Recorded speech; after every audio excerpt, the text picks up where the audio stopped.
And Dave, you don't look like it, but I know you're up till the wee hours of the morning when the legislature was working on the state budget. You and your colleague Mike Batterby were down there in the halls of the legislature, cajoling lawmakers to stick to the plan. Tell us how things turned out with the state budget.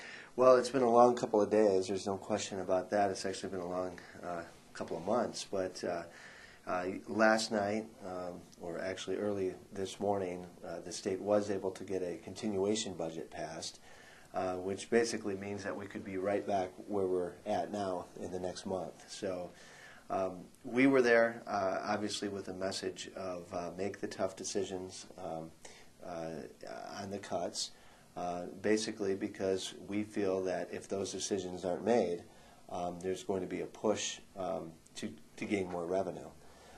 We also are sending the message to the legislature and the governor that not only to make this year's budget and make the cuts, we need to start talking about reforms and looking at our state government holistically and trying to make the changes that are necessary so we don't find ourselves in shutdown mode every 2 years. So there's a lot of work that still needs to be done. There, I think, was progress made yesterday, and we're caught up on not only the continuation, but there isn't any agreement on the school aid budget as well. We do have a couple of weeks to resolve that because of when the payments go out from the state to the schools, but the state Senate and the State House have not been able to find an agreement.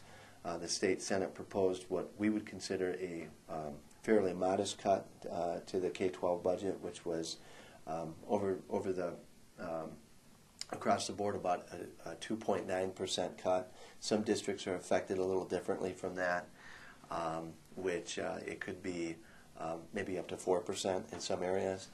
But given the fact that where we're at with unemployment in the state, where we're at with Chrysler and GM, where we're at with the economy, we believe that they should be able to find 2 to 3, 4% in their budgets. They're not easy cuts, and we understand that. But we're hoping that I'm actually heading back over the Capitol. The House is in session right now at noon on October 1st. And we'll be heading over there to talk to folks in the House, and the Senate's coming in at 2:30. Now, Mike, do you feel that the work that Mike Batterby, your colleague, and you did in trying to energize small business owners to make contacts with lawmakers, was that effective? Yeah, we had great success with our program. We've had over 300 emails go into lawmakers, talking to them about our priorities in this budget, and that always helps. We've been involved with a coalition of different business groups who are also doing the same thing, and I think that's important. It's important for us to be seen at the Capitol. You know, normally we don't get involved in budget issues, and the only reason we're involved this year is that with the shortfall, there's an expectation that if they can't meet the shortfall through stimulus and cuts, that they need more revenue. And that's exactly what happened 2 years ago.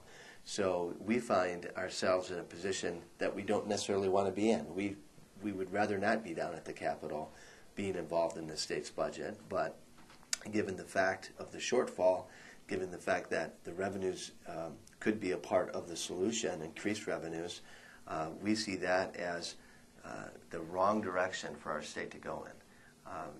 These are tough times, and tough times for everyone. So we believe that everyone should share that pain, including our government. So it's been too long kicking the can down the road and not solving these problems through reforms and through the cuts that are necessary. It's time for our legislators to act, and having our members involved in that message is very powerful, and it's very helpful to us. Dave, well, I'll wrap this up because I know you've got to get back to work at the Capitol. Now, I suspect, is not the time for small businesses to let up the pressure on their lawmakers to urge them to stick to significant budget reforms.